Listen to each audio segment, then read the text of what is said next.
Donc bonjour et bienvenue à tous et à toutes dans ce nouveau webinaire d'expertise climat à destination des journalistes. Avant de commencer, quelques mots au sujet d'expertise climat. Nous sommes une association à but non lucratif, apolitique et financièrement indépendante. Nous avons un réseau de 250 chercheurs, toutes disciplines et tous instituts, qui visent à aider les journalistes et scientifiques à travailler ensemble dans l'objectif d'éclairer collectivement le débat sur les enjeux de transition. Aujourd'hui, on vous propose un échange avec Mathilde Touvier, directrice de l'équipe recherche en épidémiologie nutritionnelle à l'INSERM, Crès-Serennes, investigatrice principale de la cohorte Nutrinet Santé et cofondatrice du Nutri-Score. Bonjour Mathilde. Bonjour. Vous avez participé à l'étude internationale sur les aliments ultra-transformés qui vient d'être publiée dans la célèbre revue de Lancet. Vous allez nous éclairer sur les dernières connaissances scientifiques concernant l'impact des aliments ultra-transformés sur la santé. Et au-delà, comment est-ce qu'on sort de cette consommation qui représente, je le rappelle, 8 aliments sur 10 dans les rayons des supermarchés? Quelles sont les pistes et les leviers? Ce sont des sujets qui vont revenir dans l'actualité avec notamment les taxes soda, l'évolution du Nutri-Score, la publicité, notamment pour les enfants. Donc merci de partager vos travaux et d'apporter un décryptage scientifique et politique dans ce nouveau défi de santé publique. Mathilde, je vous laisse la parole. Merci beaucoup. Donc, je suis effectivement donc, directrice de l'équipe de recherche en épidémiologie nutritionnelle, directrice de recherche à l'INSERM. Et nous travaillons avec mon équipe depuis plusieurs années maintenant sur cette question de l'impact de l'alimentation sur la santé de manière globale, mais plus précisément ces 10 dernières années, des procédés de transformation, de formulation des aliments sur la santé et des conséquences nécessaires en termes de politique publique. Quand on parle alimentation, hein, on parle d'environ 30 tonnes d'aliments et 50 000 litres de boissons qu'on ingère au cours d'une vie en moyenne, avec évidemment des protéines, des lipides, des glucides, donc des graisses, des sucres, etc., pour lesquels on commence à avoir une bonne idée de l'impact sur la santé, mais également tout un ensemble de constituants y compris venant de la formulation industrielle des aliments comme les additifs alimentaires ou des contaminants au fil de la chaîne, y compris lors des procédés de transformation ou des emballages des produits, qui sont aussi véhiculés par notre alimentation, qui vont impacter notre santé et pour lesquels on a encore peu d'informations à l'heure actuelle de l'impact sur la santé, ou en tout cas, on avait peu d'informations jusqu'à récemment et la recherche a été très dynamique ces 5 dernières années. On présente aujourd'hui l'avancée de ces travaux-là. Lorsqu'on parle de degré de transformation des aliments, eh bien, et notamment d'aliments ultra transformés, on fait référence à la catégorie NOVA, la catégorisation NOVA, qui a été proposée par le professeur Carlos Monteiro et ses collègues donc de l'université de Sao Paulo et qui donc pour cette catégorie d'aliments ultra transformés qui représente les aliments qui ont subi des procédés de transformation importants chimiques, biologiques, physiques comme de l'hydrogénation, cracking, extrusion ou pré-traitement par friture et qui vont finalement modifier de manière importante les matrices alimentaires par rapport aux aliments ou aux ingrédients de base. Et ce sont généralement des produits, des aliments qui vont contenir des substances qu'on n'a pas traditionnellement dans nos cuisines, hein, donc certains additifs alimentaires à visée cosmétiques, donc qui sont là pour rendre le produit plus joli, plus palatable au goût, couleur, texture, etc. Donc ça peut être des émulsifiants, des colorants ou des édulcorants par exemple ou d'autres ingrédients comme des sirops de glucose, fructose, huile hydrogénée ou ce type d'ingrédients qu'on n'a pas traditionnellement dans les cuisines. Et donc ça représente à la fois des produits pour certains qualifiés de junk food, donc on connaissait déjà des impacts potentiellement délétères sur la santé de par leur profil nutritionnel, hein, donc certains sodas, barres chocolatées ou autres. Mais c'est aussi des aliments comme un yaourt light aromatisé ou des substituts de produits carnés qui pour certains contiennent des texturants, des émulsifiants, donc tout un ensemble d'additifs pour lesquels on se pose des questions sur la santé de leur impact santé.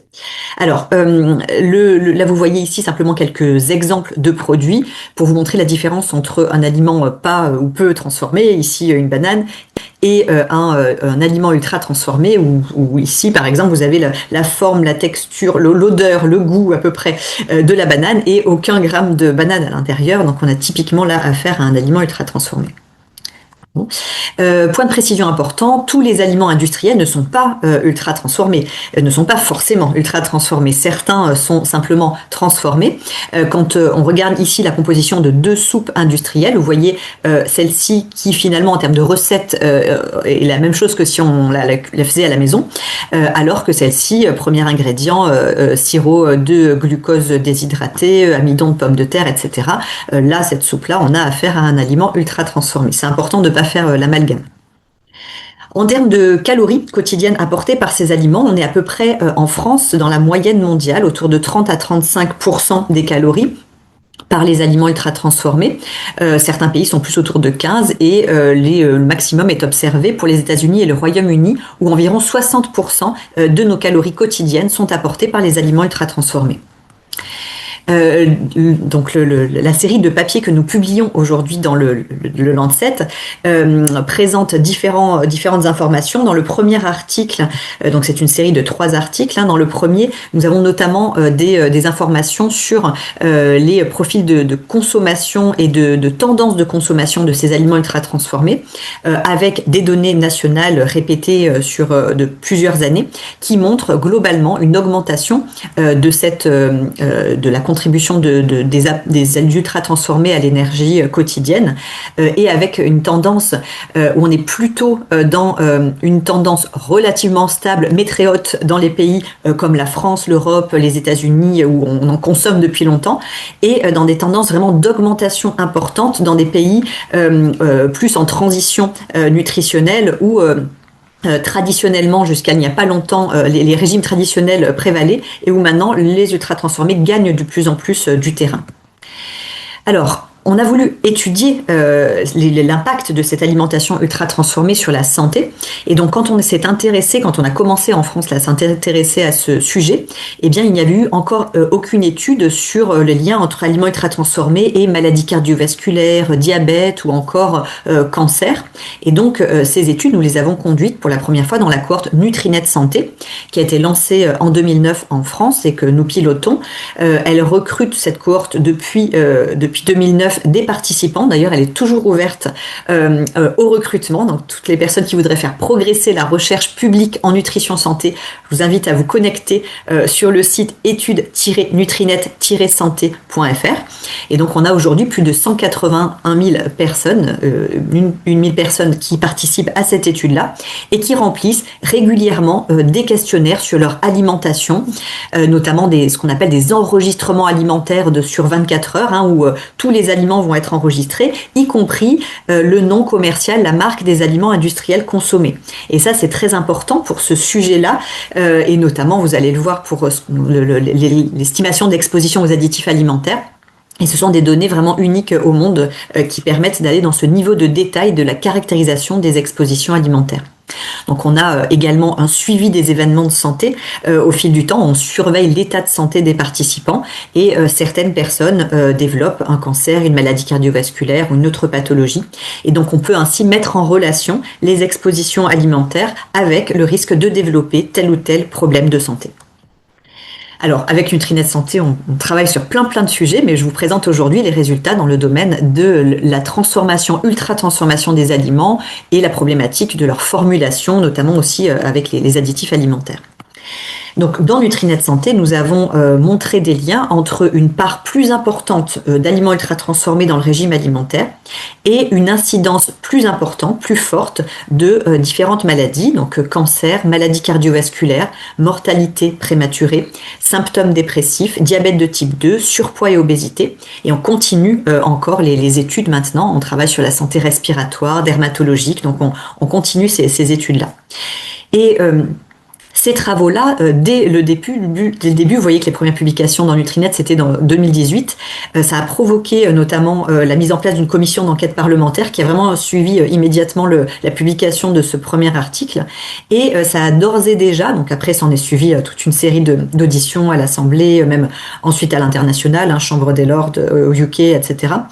Et donc ça a déjà permis d'introduire dans notre programme national nutrition santé, hein, le mangerbouger.fr ou les 5 portions de fruits et légumes par jour que vous devez connaître, eh bien, on a dès 2019 introduit la recommandation d'essayer de limiter les aliments ultra transformés dans notre régime alimentaire. C'était déjà un premier pas dans notre politique nutritionnelle de santé publique. Il faut maintenant aller beaucoup plus loin, et ce parce que bien on n'en est plus à quelques études. Maintenant, on en est à un nombre massif d'études qui montrent des résultats cohérents de ce type-là dans le monde. Et donc, c'est ce que montre justement le premier article de cette série de papiers que nous publions dans le Lancet. Donc 3 articles. Le premier qui fait l'état des lieux des connaissances en matière de liens aliments ultra transformés et santé. Le deuxième article porte sur les propositions de politique de santé publique qu'il faudrait mettre en œuvre pour reverser la tendance. Et puis le troisième décrypte toutes les pressions des lobbies industriels et le jeu joué par certains industriels de l'agroalimentaire pour pousser avec du marketing, de la publicité et des stratégies beaucoup plus largement qui sont très comparables à celles employées par l'industrie du tabac. Pour cause d'ailleurs, certains investisseurs pontes de l'industrie du tabac ont investi dans ces mêmes industries agroalimentaires. Donc on a là une consanguinité avec des méthodes partagées. Ce troisième papier décrypte ces stratégies et met en garde contre ces tendances de l'industrie agroalimentaire de peser contre la santé publique ici et malgré le niveau de preuve scientifique. Donc si je reviens sur le premier article, voici les résultats de la revue systématique de la littérature sur les aliments ultra transformés et la santé, et les méta-analyses, c'est-à-dire des résumés chiffrés de toutes ces relations. Les résultats sont les suivants. On a aujourd'hui 104 études qui ont montré des liens qui ont étudié les relations entre aliments ultra transformés et santé, des études de cohorte, donc on va suivre les participants dans le temps. Sur ces 104 études, 92 montraient des relations positives, donc significatives dans le sens d'augmentation des risques. La densité de preuves est la plus forte pour la mortalité prématurée, une vingtaine d'études. Pour l'incidence des maladies cardiovasculaires, vous voyez 18 études ici, le diabète de type 2, 12 études, l'obésité, les symptômes dépressifs. Et puis ensuite, on a plusieurs outcomes de santé, donc maladies, pour lesquelles on a des signaux, donc des études qui commencent à montrer des risques, dont Nutrinet Santé et d'autres, mais pour lesquelles on souhaite encore consolider les niveaux de preuve, et c'est le cas par exemple pour cancer colorectal ou d'autres types de cancers. Ces études-là, donc là je vous ai indiqué une autre manière de montrer ces mêmes résultats, les pourcentages d'augmentation de risque lorsqu'on compare les plus forts exposés aux plus faibles exposés dans les populations. Donc vous voyez de l'ordre de 18% d'augmentation de risque pour la mortalité toute cause, 21% pour l'obésité, etc. Ces études, elles ont été vraiment conduites sur de larges populations d'études, sur tous les continents. Donc on en a en Europe, en Océanie, dans les différentes Amériques du Nord, du Sud, etc. Et donc on a vraiment là un faisceau de preuves qui convergent pour montrer l'impact de ces aliments ultra transformés sur la santé. On a également donc beaucoup d'études chez l'adulte, mais également des études qui montrent des perturbations déjà dès l'enfance sur des marqueurs précoces de santé, de prise de poids, de dyslipidémie, donc problème des lipides sanguins, ou même pendant la grossesse chez les femmes enceintes. Et ce qui est intéressant, c'est que ces études, pour la majorité, ont pris en compte, ont ajusté sur le profil nutritionnel des régimes, c'est-à-dire on prenait en compte les apports en calories, en sucre, en fibres, en sel, etc. Et malgré ça, on voyait quand même des relations délétères avec les problèmes de santé. Ce qui laisse penser que le moins bon profil nutritionnel en moyenne de ces aliments ultra transformés n'est pas la seule explication et qu'il existe probablement d'autres facteurs composés, constituants qui expliquent aussi de manière causale cet effet des ultra transformés sur la santé. On a également, et on en fait état dans le premier papier, plusieurs essais contrôlés randomisés. Donc ce sont des études d'intervention sur les aliments ultra transformés. Donc là, évidemment, vu qu'on s'intéresse à une exposition potentiellement délétère, on fait pas des essais pendant des années, on va pas mettre en danger la vie des participants. Donc on est sur du court terme, 2 semaines, 3 semaines. Un groupe qui aura été tiré au sort va recevoir une alimentation ultra transformée. Un autre groupe témoin recevra une alimentation pas ou peu transformée, avec, pour plusieurs de ces essais-là, un matching, c'est-à-dire les deux groupes étaient comparables en termes d'énergie, de calories consommées, et on voyait déjà sur ce court terme-là des effets sur des marqueurs précoces de santé. Encore une fois, là on n'est pas sur les cancers, les maladies cardiovasculaires, etc. On est vraiment sur du court terme, hein, mais on voit des effets sur la prise de poids, sur la perturbation du microbiote intestinal, ou encore sur des problèmes de lipides, de graisse sanguine, cholestérol, etc. Ou même de marqueurs précoces de potentiels problèmes d'infertilité. Et donc, ce qui est intéressant, c'est que ces études-là, ces essais randomisés, les études épidémiologiques sur le long terme et les études qui s'intéressent après aux mécanismes, aux facteurs en jeu, dont je vais vous montrer notamment sur les additifs, eh bien, c'est ce qu'on appelle la triangulation de ces différents types d'études qui tout ensemble permet de conclure en matière de lien de cause à effet, donc de causalité. On n'est pas seulement là sur des associations observées en population, on a un faisceau d'arguments en faveur d'un lien de cause à effet. Alors, si on s'intéresse justement à comment ça marche tout ça, comment est-ce que ces aliments ultra-transformés jouent sur la santé, eh bien, donc, ok, moins bon profil nutritionnel en moyenne, c'est vrai, mais ce n'est pas la seule explication, et d'ailleurs, il existe des aliments ultra transformés qui vont avoir un relativement bon profil nutritionnel. Hein. Si vous prenez un soda light, par exemple, il n'y a pas de calories, de sucre, etc. Et pourtant, c'est typiquement un aliment ultra transformé. Et inversement, si vous pouvez avoir des aliments très riches en sucre, en graisses saturées, etc., qui ne sont pas pour autant ultra transformés. Donc, ce sont deux dimensions qui sont fondamentales et qui jouent toutes les deux sur la santé et qui sont à prendre en compte dans les politiques publiques, l'étiquetage, etc. Mais en tout cas, ce sont deux dimensions complémentaires. Alors, dans les autres facteurs qui jouent, il y a certainement des phénomènes liés à la modification des matrices, de la texture des aliments, parce que cela va jouer sur la manière dont notre organisme va assimiler les nutriments, les fibres, la manière dont notre microbiote aussi va digérer tous ces éléments-là. Ça joue sur la biodisponibilité des vitamines, minéraux, etc. Et sur d'autres paramètres, hein, sur le fait que cette texture encourage aussi à la surconsommation. Hein, c'est des aliments limite pré-mâchés, enfin très faciles à ingérer, voire à surconsommer. Et puis on a des effets qui sont probablement aussi expliqués par des contaminants qui peuvent soit être néoformés, donc formés au cours des procédés de transformation, quand on va chauffer à très forte température ou quand on va hydrogéner des huiles, hein, il va y avoir des formations de acroléine, fure, anacrylamide, d'acide gras trans ou produits de glycation avancée, donc plusieurs contaminants qui peuvent survenir au cours de ces procédés.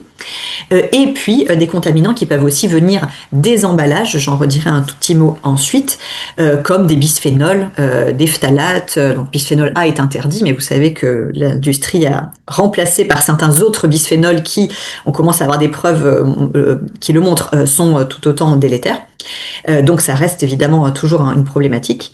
Et puis il y a la problématique des additifs alimentaires.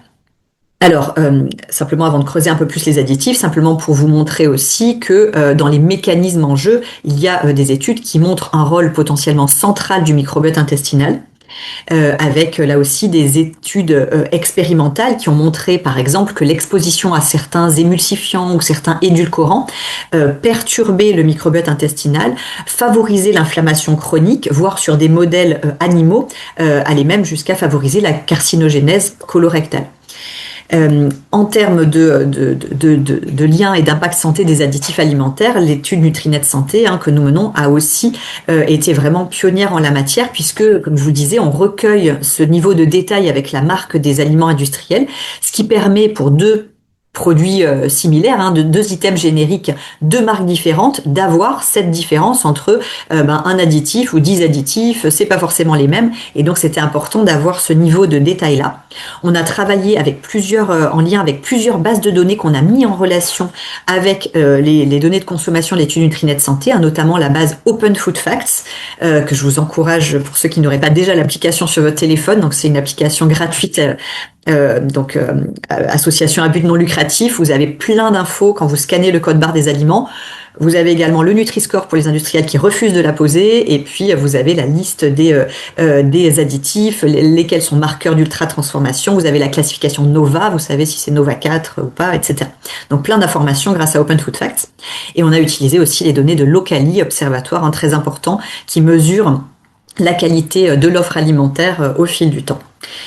Et donc, on a pu quantifier l'exposition aux additifs alimentaires dans l'accord Nutrinet Santé. Bon, c'est en tout petit ici, hein, les publications sont en open access, vous avez accès à toutes les infos. On a pu regarder lesquels étaient les plus fréquemment consommés et regarder aussi quels étaient les mélanges d'additifs auxquels les gens sont exposés dans la vraie vie, puisqu'on ne consomme pas un seul additif un par un. On consomme finalement des mélanges chaque jour et on commence à avoir des preuves maintenant scientifiques de l'impact de ces mélanges au-delà potentiellement de l'impact des substances individuelles. Donc c'est aussi une problématique qui n'est pas prise en compte à l'heure actuelle dans les évaluations de ces additifs-là par les instances, notamment en Europe, c'est l'EFSA, qui manque d'informations là pour conduire ces expertises sur l'effet des mélanges, qui n'avaient pas non plus avant la Nutrinet Santé d'informations sur les données de santé à long terme sur les maladies chroniques. Et donc les évaluations des additifs jusqu'à présent, c'est surtout sur des endpoints très précis, donc cytotoxicité, génotoxicité, ce qui est très important, mais finalement le risque d'exposition à long terme sur les maladies chroniques, cancer, maladies cardiovasculaires, etc., jusqu'à présent, ce n'était pas pris en compte dans les évaluations. Donc c'est pour ça que ces additifs aujourd'hui font l'objet de recherches, ici épidémiologiques, expérimentales, comme je vous le parlais jusqu'avant sur le microbiote par exemple, qui ont permis là aussi d'accumuler un faisceau de preuves montrant des problèmes possibles sur la santé liés à ces additifs.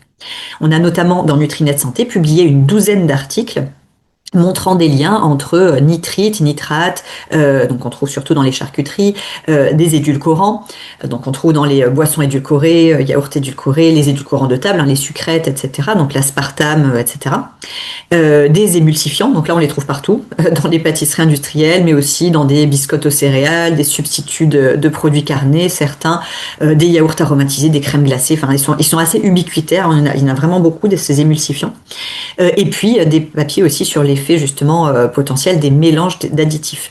Et ce, donc sur un large spectre de maladies chroniques, différents cancers, diabète, hypertension, maladies cardiovasculaires. Et on a plusieurs articles qui vont sortir prochainement et ou qui sont en préparation sur des additifs conservateurs, des colorants ou glutamate, par exemple. Et donc ces travaux ont déjà permis de nourrir certaines expertises collectives qui ont réévalué l'impact santé des nitrites, par exemple par l'ANSES, qui a reconnu son caractère cancérigène, et l'aspartame, qui est maintenant classé par le Centre international de recherche contre le cancer de l'OMS depuis 2023 comme cancérigène possible pour l'homme. Donc ces travaux ont permis d'avancer là dans l'établissement des niveaux de preuve sur ces additifs. Et donc une des voies que j'évoquais aussi pour expliquer l'impact délétère sur la santé de ces aliments ultra transformés, c'est aussi la voie emballage matériaux de contact, alors qui n'est pas restreinte cette problématique-là aux aliments ultra transformés, mais les AUT sont des aliments qui vont souvent rester longtemps sur les étagères des supermarchés, qui sont souvent donc préemballés, notamment dans des barquettes plastiques qu'on fait souvent chauffer au micro-ondes directement, des pasta box et autres, et donc tout ça favorise encore plus la migration de ces contaminants qui proviennent des emballages vers les matrices alimentaires, d'où le lien vraiment fort entre la problématique ultra transformée et emballage alimentaire. Et donc là, on a un projet qui vient d'être lancé où on travaille, donc nous épidémiologistes, et puis avec des collègues au niveau toxicologie, physiologie, qui vont travailler au niveau expérimental, avec donc pour essayer de réunir un faisceau de preuves et d'arguments pour évaluer l'impact sur la santé de ces plus de 12 000 composés chimiques qui rentrent dans la composition des emballages et des matériaux au contact des aliments. Donc, j'arrive dans la conclusion et les conséquences en termes de politique et de politique publique. L'important maintenant à ce stade, c'est de passer à l'action. Donc vous le voyez, on a suffisamment de preuves maintenant, même si on continue la recherche sur les contaminants, les effets santé des additifs, etc. On va continuer cette recherche, mais ça ne doit pas servir d'excuse pour dire attendons 10 ans, 20 ans que la recherche soit terminée et en attendant on ne fait rien. Au contraire, là on a maintenant assez de preuves pour passer à l'action et il est urgent de le faire, avec des actions à la fois au niveau des consommateurs, donc évidemment pour pouvoir mieux informer les consommateurs, permettre des choix plus éclairés, et il y a notamment la question des recommandations dans le programme national nutrition santé. On l'a déjà depuis la dernière fois, mais il faut vraiment renforcer ça dans le cadre du prochain PNNS qu'on va lancer prochainement, le PNNS 5, ces recommandations sur les ultra transformés. La question également, donc évidemment, de l'éducation nutritionnelle et du fait de sensibiliser les populations, donc c'est très important. Mais il y a aussi la question de l'étiquetage. Et donc, vous le savez, le Nutri-Score est déjà extrêmement utile pour renseigner sur le profil nutritionnel des aliments, donc la teneur en sucre, en gras, en sel, en fibres. Et ça reste vraiment fondamental. Hein. C'est pas parce qu'on parle aujourd'hui d'ultra-transformation qu'il faut balayer tout ce qu'on sait sur ces impacts santé de ces profils nutritionnels. Et donc, ce qu'on propose, c'est de compléter le Nutri-Score avec une information graphique qui permettrait en un coup d'œil d'identifier les aliments ultra transformés. Et donc, on a testé là notamment cette version du Nutri-Score avec un cadre noir avec marqué ultra transformé qui permet de renseigner sur les 2 dimensions en un coup d'œil. On a testé ça dans un essai randomisé sur 2 fois 10 000 personnes dans la cohorte Nutrinet Santé. Important aussi, hein, donc d'avoir une information fiable pour le public via les applications smartphone. Et là encore, je vous enjoins à télécharger l'application Open Food Facts. Donc ça, très bien au niveau des consommateurs. Mais comme toujours en nutrition de santé publique, il ne faut pas tout mettre toute la responsabilité sur le consommateur. C'est vraiment très important d'agir aussi sur des déterminants qui vont ne pas être du ressort du consommateur lui-même, mais aussi plus jouer sur la transformation en profondeur de nos systèmes alimentaires, de l'offre alimentaire, pour faire en sorte que ces choix favorables à la santé soient plus faciles au quotidien. Et quand je vous dis qu'on ne peut pas mettre toute la responsabilité sur le consommateur, c'est que dès le plus jeune âge, on n'est pas forcément totalement libre de nos choix et on est notamment matraqué par un marketing, une publicité assez intensive pour ces aliments ultra transformés ou pour des aliments de mauvais profil nutritionnel. Je vous montre ici simplement quelques exemples, mais quand l'industrie agroalimentaire fait une pub pour nous rappeler que le sucre est une plante ou pour laisser entendre que le Coca-Cola, on peut avoir un mode de vie équilibré avec aussi un sponsoring intense d'événements sportifs comme les Jeux Olympiques, etc. On a quand même une vraie problématique là à réguler et qui est d'autant plus urgente à réguler que nos enfants et adolescents sont en première ligne de ces expositions-là, à la publicité, au marketing. Ça, c'était une étude de Santé publique France qui montrait que plus de la moitié des publicités pour les produits alimentaires auxquels nos enfants sont exposés dans une journée, c'est pour des aliments de Nutri-Score D ou E. Et donc, du coup, il est vraiment urgent. Et donc là, maintenant, il y a le problème de la télévision, mais il y a le problème aussi des réseaux sociaux, des influenceurs. Enfin, c'est assez tentaculaire. Et pour l'instant, notamment sur les réseaux et sur Internet, quasi aucune régulation de ces aspects-là. Donc on a affaire ici à une industrie qui est très puissante, avec un système très profitable pour les industriels. Donc tout ça, c'est vraiment très bien décrit, analysé dans le papier 3 de cette Lancet Series. Un chiffre, vous avez les chiffres qui sont sur cette diapo, mais un exemple également, c'est 13 milliards de dollars environ qui ont été dépensés par simplement Pepsi, Mondelez et Coca-Cola en 2024 pour juste de la publicité. Et ça représente à peu près 4 fois le budget opérationnel de l'OMS.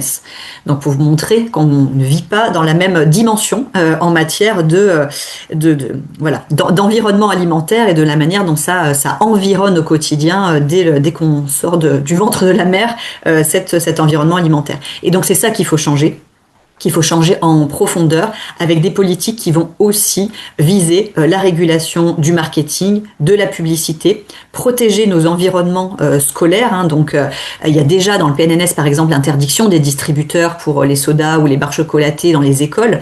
Il faut aller plus loin dans cette protection des environnements scolaires avec ne pas servir des produits de mauvais Nutri-Score ou ultra transformés dans les écoles et pas que le primaire. Aller protéger aussi les environnements de type hôpitaux, la qualité de ce qu'on sert dans nos environnements de santé est très importante. Jouer aussi sur les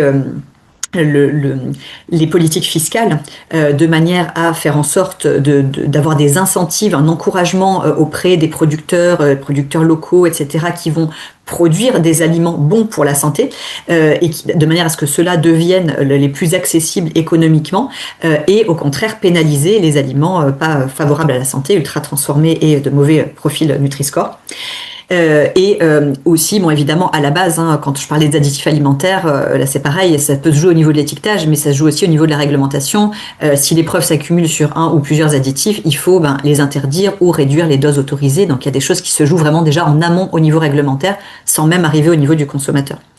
Et puis, Tout ça, ça nécessite aussi d'avoir une recherche publique forte, d'avoir des politiques publiques qui ne sont pas déterminées et co-construites, comme ils aiment à le proposer, par l'industrie agroalimentaire, qui font partie du problème et non pas de la solution, ou en tout cas, ça doit vraiment être sous une gouvernance publique, hein, l'établissement de ces politiques-là, de manière à protéger les consommateurs et faire en sorte que dans les arbitrages, la santé publique passe avant les intérêts économiques. Donc pour conclure, eh bien, on a besoin d'une transformation, on a besoin de l'industrie agroalimentaire aussi qui fasse des produits pour nourrir l'ensemble de la population, mais on n'a pas besoin d'aliments ultra transformés. On a une recherche qui se poursuit, qui continue à se poursuivre sur les facteurs en cause, hein, les ingrédients, les profils, les mélanges de contaminants, d'additifs, les contaminants des emballages, etc. et la compréhension des mécanismes en jeu. Cette recherche-là, multidisciplinaire et indépendante de l'industrie, va permettre d'éclairer les futures politiques publiques, mais d'ores et déjà, avec ce dont nous disposons, les preuves dont nous disposons à l'heure actuelle, nous devons mettre en place ces politiques-là, fiscales, régulation, publicité, marketing, étiquetage, etc., pour faire en sorte que les choix les plus favorables à la santé, ces aliments pas ou peu transformés, avec un bon profil Nutri-Score, si possible bio, même si c'est pas le sujet du jour, ça fait partie du débat aussi, eh bien deviennent le choix par défaut au quotidien et accessible à tous. Je vous remercie pour votre attention. Merci beaucoup, Mathilde. Juste pour vous dire que je vais arrêter l'enregistrement. Donc, merci beaucoup, Mathilde. Et on va passer aux questions si vous en avez.